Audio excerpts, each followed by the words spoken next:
One where the actions of Strange being able to that says to throat Thanos, and I know that is not what that is supposed to say.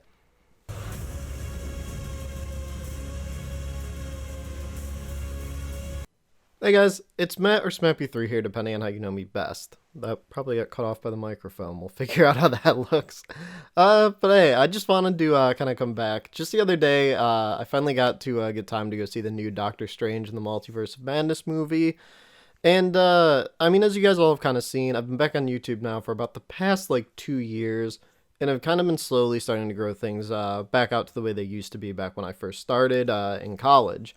I could start bringing some things back, and one of the things that I actually really missed doing that I was kind of doing those first 2 years when I was doing this in college was the sort of discussions and reviews that I did for a lot of the movies and TV shows I was super into. I remember I kind of did a lot of things back then. I think around the first season or two of Agents of Shield. I think we talked about Arrow a little bit and some of the earlier Phase 2, Phase 3 MCU stuff. And so in light of that, as I mentioned, now that it's been a week since the release of Doctor Strange 2, I figured now may be the best time to actually discuss the most recent Marvel movie. I mean, there already seems to sort of be a lot of divide on this film. I've been on Twitter a lot, kind of seeing people sort of split up on it. There's a lot of people that seem to love it and are going so far as to call it the best MCU film yet, while others just were not blown away or impressed with the film at all. So I figured this could be a good time for us to jump in and take a look at the Multiverse of Madness.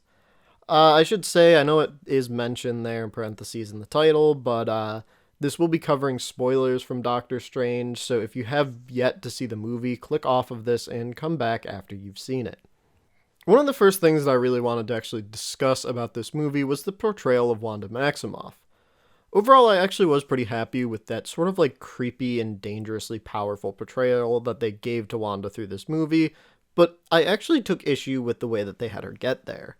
Having watched WandaVision, I know the series sort of does end with Wanda using the Darkhold to go in and kind of locate her boys. The transformation that we see within her is a complete 180, and it happens very quickly.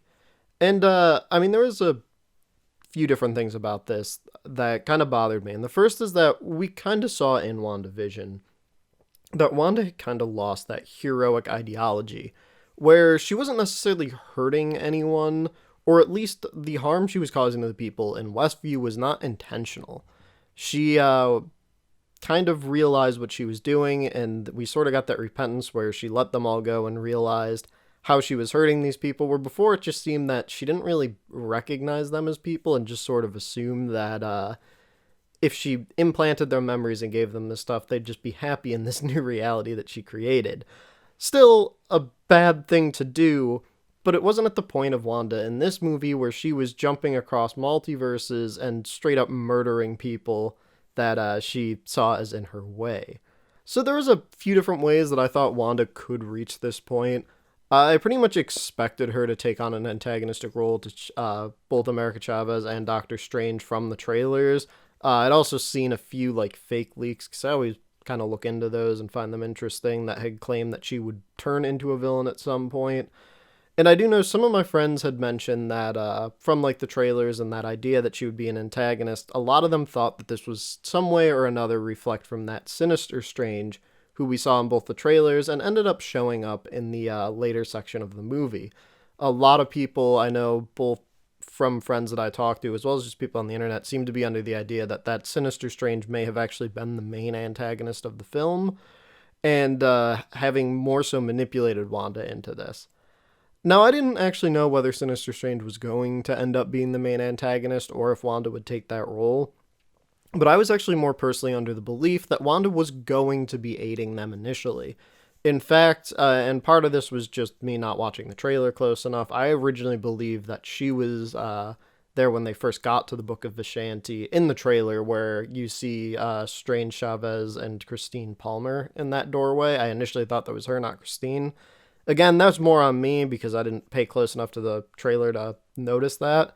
But it was one of those things that I kind of feel like it would have been nice if we got even 20 minutes of Wanda and Strange working together to sort of get to see that phase out. It was a nice sort of twist to have it start up and have that instant recollection of Wanda's evil, And I know some of my friends that were saying they never even watched WandaVision were super into that twist and actually were taken off guard by it. And really, I think that's sort of where my issue lies. Is without the show WandaVision, seeing Wanda just go straight to evil after what happens in Endgame could actually make sense considering what happened. Of course, you sort of lose the context of who the two boys are without WandaVision, but the issue that I really had with this happening is that it actually seemed to kind of diminish some of the events from WandaVision. After the way that the show concludes and the sacrifices made by Vision and a lot of the supporting cast who were originally working with S.W.O.R.D., having Wanda immediately be evil and sort of crazed when Strange finds her, it sort of diminishes some of the work and sacrifice that a lot of the supporting cast does. Considering a lot of the struggle in the back half, outside of course of Wanda versus Agatha, that kind of took up the last two episodes, through most of the end of WandaVision, we're sort of led to believe that Tyler Hayward is the villain, and of course he does serve as the antagonist of the show, but after watching this, I couldn't help but think that he was a true hidden hero, as had Tyler Hayward had actually succeeded in killing Wanda in Westview, a lot of lives could have been spared. Of course, this also could have been the point. One of the major things that I don't think we always get to see in the MCU a whole lot is how people deal with the repercussions of the actions they've gone through. Tony Stark may have been the best look into this, as we kind of saw him deal with all this guilt that he had for Ultron's creation and the deaths that it caused.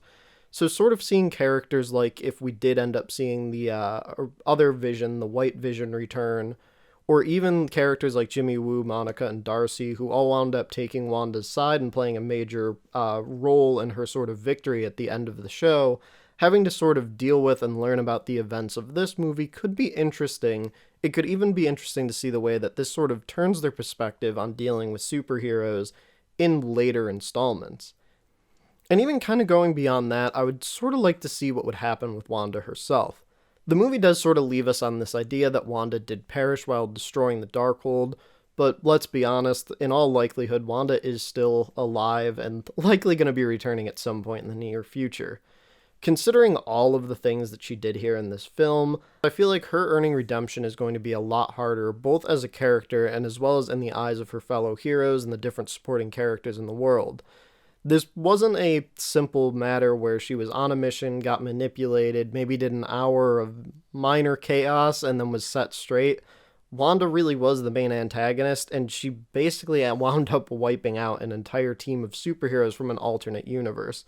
If they were just to kind of have Wanda come back and be like, hey, you're an Avenger again, it would feel really cheap and kind of lazy way to pull that out. So I would like to see Wanda really have to go through a huge redemption arc here, as while what happened to her is tragic, it's definitely no excuse for her actions. So one of my major worries actually going into this film, though, was how they were going to actually portray Doctor Strange himself, considering that he is the title character of this movie. One of the big issues that always sort of happens with these bigger Marvel films is that when you start getting into these convoluted multiple hero storylines, especially with the idea of a multiverse storyline getting thrown into the mix, it would seem pretty easy for Strange to get lost within the narrative. Honestly, I feel like they handled Strange better here in this film than Civil War managed to handle Captain America in his own third film. Now, of course, one of the major things that did cause me to worry initially was the supposed leaks that were going around initially, some that were dating back as far as like July of last year, that basically claimed that the whole movie was basically just a Scarlet Witch movie disguised as a Doctor Strange movie for better marketing. Now, of course, since any sort of leaks that came out last year would have been during the original film before they did all the reshoots that did end up happening, I guess there is some possibility that this was true, but I can't really say for certain either way what actually the truth is there. But either way, even if they did fix it in the reshoots, they did a great job. One of the major reasons, though, that I had been concerned about Strange getting overshadowed in his own movie is due to the fact that while Strange has played an important role in the MCU, he hasn't really been the main focus ever since his 2016 solo film. In both the Avengers films, he ended up playing sort of like second fiddle or the supporting character to Iron Man, and the next appearance that he had when he again showed up in Spider-Man No Way Home, he was again a sort of supporting character to Spider-Man. So this would really be Strange's first time back into the leading role since his 2016 solo film. Thankfully, as I did mention earlier, these worries really were for naught, as not only did Strange's role and presence in the film feel like it was one of its strongest points, But the two subplots that were really kind of captured in here did a really good job of kind of creating a better characterization for Strange. The first of which is definitely a bit more prevalent, though also more locked into who Strange is as a character rather than the whole sort of like multiverse storyline, is the Are You Happy subplot. Now, this subplot isn't necessarily just locked to Strange, as it gets utilized for a lot of the other characters in the film, but he's definitely the main lens that this focuses on and focuses through as we are carried throughout. With most of the Marvel heroes portrayed in the MCU, many have these sort of dual lives that they live. While some of the heroes like Spider-Man keep their lives extremely separated and really try and hide the Peter Parker to the Spider-Man, even characters like Tony Stark that have revealed themselves as their hero alter ego still sort of have the ability to separate out and live a life of Tony Stark and as Iron Man. We know that Tony, of course, has had his struggles, as he's constantly tried to balance his sort of superhero and normal life, wanting to be Iron Man and work alongside the Avengers, while also getting to be Tony Stark and have his life with Pepper. A lot of these struggles, though, are sort of portrayed in this way. I feel like most times when we end up watching superhero films, especially within the limelight of the MCU, a lot of the personal struggles always sort of wind up being the same thing. I want to have a personal life, but I also know I need to be a superhero, and also sort of plays into this role of them wanting to be a superhero. This was a major thing, of course, with Tony throughout the original Infinity Saga, as we constantly saw him kind of quit being Iron Man and coming back to it, always talking about how he always had that drive to be Iron Man again and put the suit back on. Now, Strange, however, is a completely different story, because the role of Doctor Strange is sort of what he's locked to. He doesn't ever get to really take the cloak off and go live a normal life as a surgeon again. That is behind him. Strange has really had to sacrifice a lot of his prior dreams and relationships to guide the multiverse and all the other stuff that he has as duties as the Sorcerer Supreme. Or, I guess, really just Doctor Strange, since Wong is Sorcerer Supreme right now. But we're really first introduced to this during the wedding of Christine Palmer at the beginning of the film. We actually learn there that Strange actually played a large hand in why they never wound up together, despite the fact that it's shown that he's still very clearly in love with her. Right from his first meeting with Wanda, and when we sort of learn his true colors, Strange is plagued by this question and the idea of what could have been in life, something that many who theorize about the multiverse often ponder. The use of the alternate Christine adds a new layer to his plight, that also manages to present him with the exact answer he needs to move on. With the death of this universe's Strange has prevented him and Christine from being together, the fact that both this Christine and our 616 Christine make mention to the idea that things didn't work out because of Strange's in-control nature and has to be the one holding the knife personality shows another side to their struggle. No matter where in the multiverse they are, Strange and Christine are not meant to be together. This concept isn't something that superhero media seems to do, as in most cases where a hero has to move on from a love interest, that love interest has either died, or of course the actress just isn't returning for the film. Here though, we get to see the pain Strange goes through with Christine throughout the entire movie. He still loves her and cares for her, despite knowing it can't and won't happen. Using the multiverse to allow Strange to have that hard conversation with Christine, a conversation she also happened to need in light of the death of Strange from her universe, and having him find closure and acceptance that she's a thing he just won't be able to have, was a great concept for the film and genre. They also did this in a way where the storyline seemed to fit seamlessly and worked well in the story. On top of that, it's one of few times I've seen the resolution play off so naturally, as Strange again asked this question one last time to Wong at the end of the film. Seeing the pair both acknowledge that there are alternatives that they can't help but sometimes wonder or wish towards, there's a true happiness and feeling of content we get from both Strange and Wong as they seem happy with their current life. Honestly, I was just happy to see this storyline too. This isn't really something that most superhero movies tend to deal with. As I said, a lot of times if a character does have to move on, it's usually because either the actress isn't returning, or that female that they were interested in, or just character or whatever, wound up having to die at some point within the plot. In most cases, superhero movies always sort of work out in the hero's favor, where they get to save the world and get the girl at the end of it. I think this is actually an important concept, not just for Strange as a whole, but something that I wish sometimes more movies would go over. It's one of those things that I think also help make Strange a little relatable. Hopefully not too many people ever have to go through it in their life, but I know as a lot of people, myself included, that have sort of had to have gone through exactly what Strange has and know that feeling a little too well. This is a refreshingly human storyline that sort of changes up the normal MCU storyline of, I have to be a hero, but I want to be myself too. Ultimately, Strange's struggle are all still related to his heroic actions, but the narrowing on one specific point actually adds a lot more to his personal conflict than in what Tony's repeated storyline of "I want to live a normal life with Pepper, but also need to be Iron Man" ever managed to accomplish for me. The second subplot that Strange really kind of deals with in this movie, of course, is far more related to what's happening in the MCU as a whole right now, and what will likely play a main role in the Multiverse Saga. We all saw in the trailers, but as stated by both alternate Mordo and the Illuminati, Strange himself serves as the greatest danger to the multiverse. Seeing his comments from Kevin Feige have already hinted at the fact that the MCU intends to push Strange into the shoes of Tony Stark in terms of making him the center of the multiverse storyline, and Phase 4 and possibly 5 of the MCU, it's understandable why this point became such a heavy focus during the 30 to 40 minutes of the film just before the final confrontation. This movie worked to begin introducing audiences to a lot of the rules and dangers the MCU multiverse presents, with the most important term being revealed in the mix being incursions. The threat of multiversal destruction certainly bids a threat equal and honestly even greater than the likes of Thanos and the Infinity Stones. With the supposed newest MCU big bad Kang the Conqueror being set to debut in next summer's Ant-Man, as well as the second season of Loki being confirmed, it seems even more of the multiverse's threats will be unveiled sooner rather than later.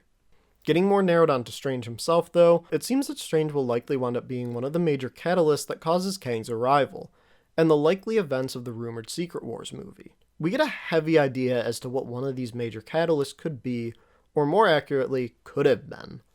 Just about every movie since Endgame has done a segment mentioning both the snap and the hero's efforts to undo what Thanos did.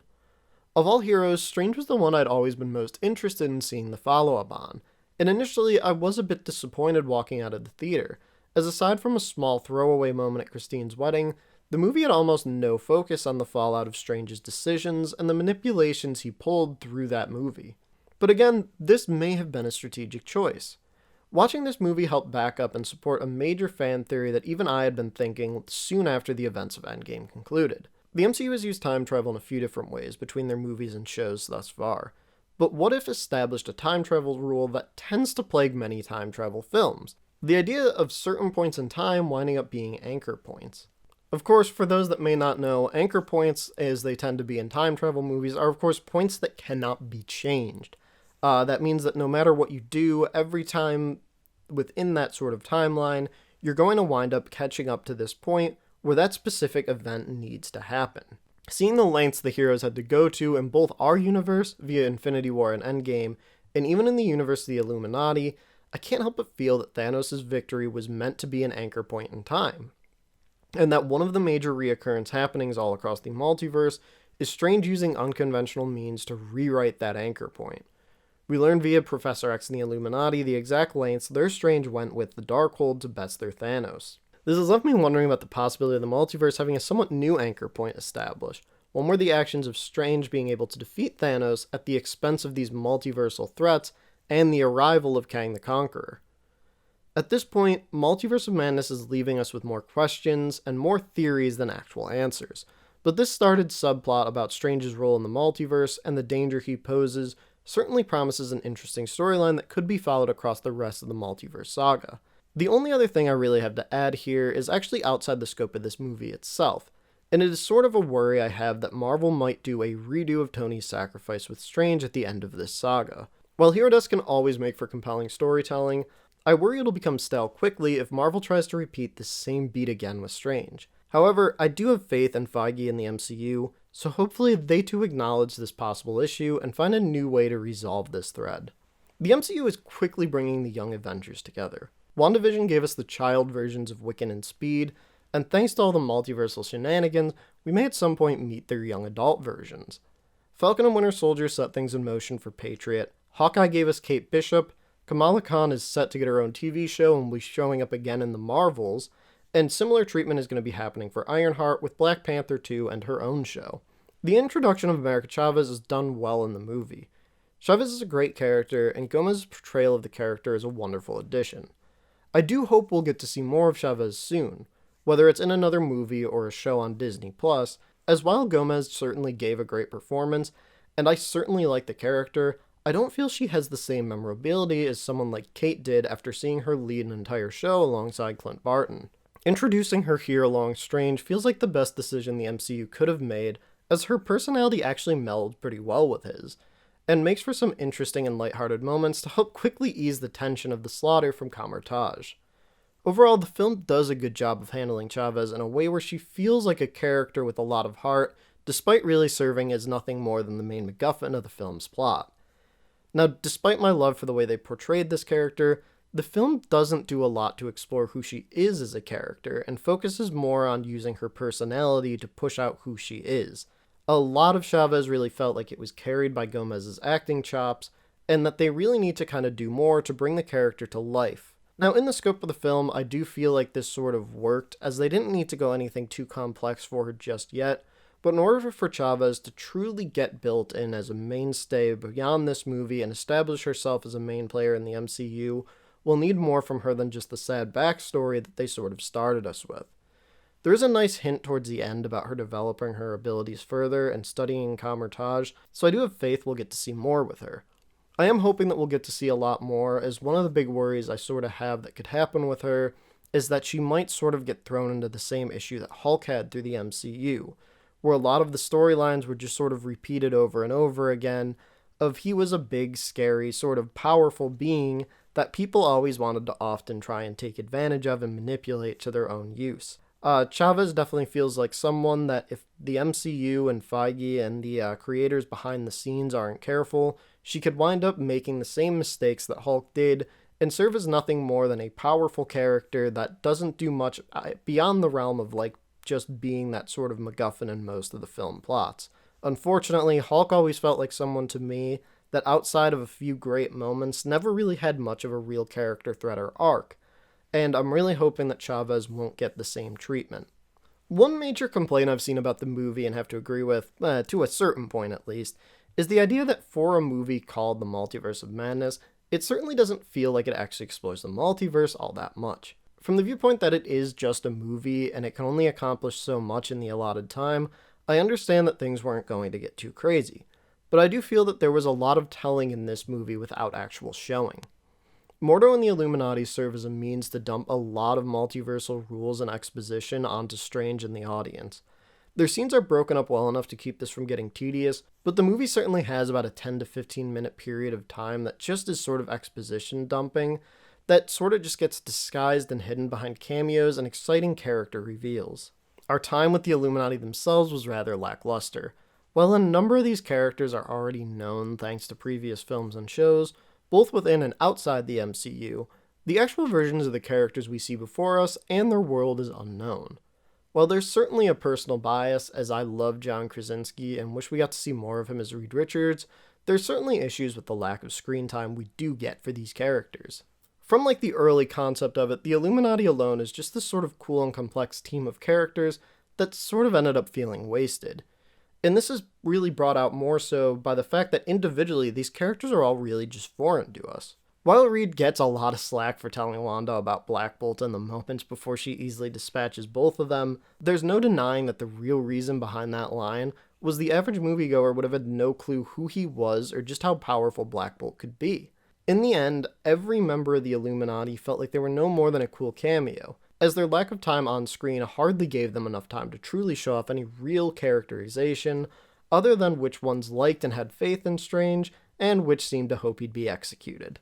Outside the Illuminati as a whole, I do have to say I was impressed by what the film managed to add to Mordo as a character.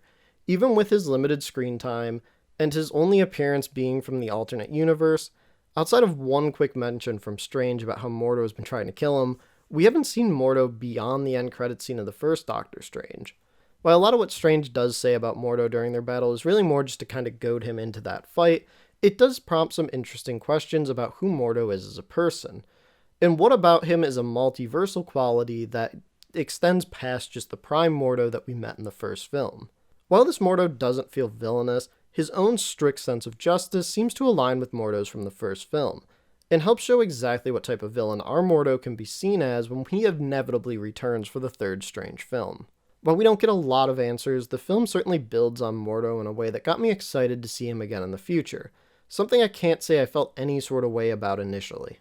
There was a lot of talk online about how this movie is a departure from the usual style of the MCU and a huge change from what we'd normally expect. While there's certainly some moments of heavier violence in this film compared to previous MCU films, I can't say that I noticed any huge changes. I certainly feel that this film thrives by digging a bit deeper into Strange as a person, beyond the typical hero conflict we normally get, and there are certainly some Raimi staples in there, where you can only smile and think, oh yeah, this is definitely a Sam Raimi movie. But aside from that, this didn't really feel like a departure from the typical Marvel and MCU style that we get. So while I don't understand all the weird praise of this being something completely new and different, I'm also a bit lost by all those claiming to hate the film because it drifted too far from what the MCU is supposed to be. From beginning to end, this checked off all the boxes of what I'd expect to see in a typical MCU movie, and I can't say I was disappointed or completely blown away. That being said, I do hold this on the higher end of the MCU film spectrum. There were certainly some issues with it, and though they had things that were handled well, they certainly could have been done much better. Seeing as the average MCU movie tends to rank between about a 6 or 7 out of 10 for me, I'd say that in my personal opinion, Multiverse of Madness is a 7 out of 10, with its characterization of Strange himself being what I like best about it. Seeing how well Raimi does with the character stories from the superhero perspective, especially what he managed to accomplish with his Spider-Man trilogy, I can't say I'm surprised he managed to do the same with Strange. While I always liked the character, Raimi's work and Cumberbatch's portrayal of him here certainly pushed him from being one of the mid-tier heroes in the MCU's second lineup to one of the best for me. In the same vein as Winter Soldier, which took Captain America from being an average character to Tony's equal for the remainder of the Infinity Saga, I can see Strange gaining a lot of popularity from fans for this film. That's where my thought process on Doctor Strange and the Multiverse of Madness ends. There was certainly a lot of good and some bad in this film. While I don't think it's this great departure from the typical MCU film, or one of its best as some people have been praising, I would put this one up in the upper quarter of the MCU films to come out over the past almost 15 years now. But now that I've given my thoughts, I want yours. Where did you fall on this movie? Did you like it or not? Which characters did you think were handled well, and which left you wanting more, or just left you straight up disappointed? Be sure to let me know, and maybe we can take a look back on some of the other films to come out and discuss those too.